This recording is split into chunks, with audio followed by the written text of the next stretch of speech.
Hello everyone, I hope you are all fine and doing well. In this video, we are going to learn why Excel automatically deletes the 0 when we type a number starting with 0, and how we can easily solve this problem. As you can see here, we are typing some numbers that start with 0. However, when we move to the next cell, the 0 at the beginning is automatically removed by Excel. Let's try it again. When we type the number and then move down to another cell, the leading 0 disappears again. This happens because Excel automatically treats numbers in the general format, and in this format Excel removes any unnecessary leading zeros from numbers. Now let's solve this problem. First, go to the number group on the Home tab. Then click on the down arrow of the general format. From the drop-down list, choose Text. Why do we select Text format?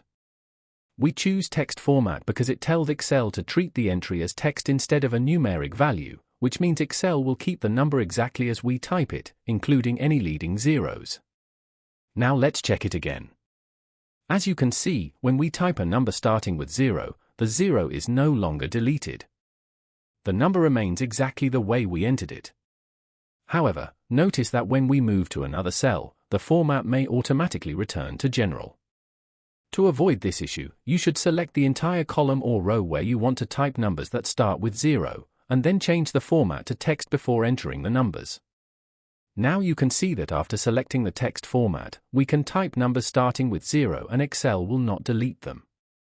Now you can type any numbers with 0 in the selected area that is formatted as text, and Excel will not delete the 0. As you are seeing here. I hope you found this video helpful. If you found it useful, don't forget to like, share, and subscribe to the channel for more helpful tutorials.